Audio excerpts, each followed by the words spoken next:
පළාත් සෑමතිවරණය කඩිනමින්ම හැකි ඉක්මනින් පැවැත්වීම තමයි රජයේ බලාපොරොත්තුව. மாகாண சபை தேர்தலை உடனடியாக விரைவில் நடத்துவதே அரசாங்கத்தின் எதிர்பார்ப்பு. ஜனாதிபதிக்கும் அரசாங்கத்துக்கும் தேர்தலை நடத்த வேண்டும் என்பதற்காக மாத்திரம் தேர்தலை நடத்திவிட முடியாது. காரணம், சட்ட நடவடிக்கைகளை முறையாக முன்னெடுக்க வேண்டும். அதற்கமைய எல்லை நிர்ணயமும் இடம்பெற்றிருக்க வேண்டும். பழைய ஊழல் மிகுந்த தேர்தல் முறைக்கு பதிலாக பெண் பிரதிநிதித்துவம் உள்ள தேர்தல் முறை காணப்பட வேண்டும். அவ்வாறு இல்லாத முறையை மக்கள் நிராகரித்துள்ளனர். அதனால் புதிய முறை அறிமுகப்படுத்தப்பட்டுள்ளது. புதிய தேர்தல் முறைக்கான எல்லை நிர்ணயம் மேற்கொள்ளப்படவில்லை. அதுவும் மேற்கொள்ளப்பட்டதும் சட்டம் கொண்டுவரப்பட்டதும் மாகாண சபை தேர்தல் நடைபெறும். நிச்சயம் மாகாண சபை தேர்தலை நடத்த வேண்டும்.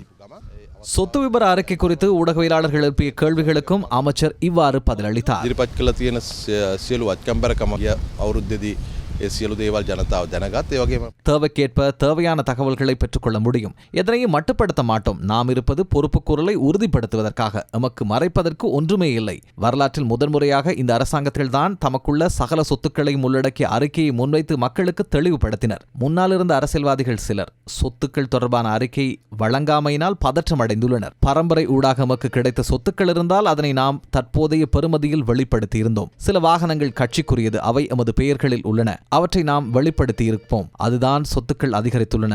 உண்மையாக நாம் வெளிப்படுத்தியுள்ளோம். சட்டமூலத்தில் ஒரு சில மாற்றங்கள் மேற்கொள்ள யோசனைகள் முன்வைக்கப்பட்டுள்ளன. அதுவும் லஞ்ச ஊழல் ஆணைக்குழுவின் நோக்கங்களுக்காக. மக்களுக்கு அது தொடர்பில் உள்ள நம்பிக்கையை மேம்படுத்துவதே எதிர்பார்ப்பு. කලා තිබෙනවා. ඒවත් එක තමයි සමහර වත්කම් වැඩි වෙලා තිබෙන්නේ. තාම සත්භාවයෙන් ඉදිරිපත් කළා තියෙනවා. ඕන කෙනෙකුට දැනගන්න පුළුවන්. පනතේ යම් යම් සංශෝධන කරන්නට යෝජනා වෙලා තිබෙනවා. එකක් මේ අල්ලස් කොමිසමේ ක්‍රියාවලිය කාර්යක්ෂම කිරීම සඳහා ජනතාවට ඒ සම්බන්ධයෙන් තියෙන විශ්වාස වැඩි කිරීම සඳහා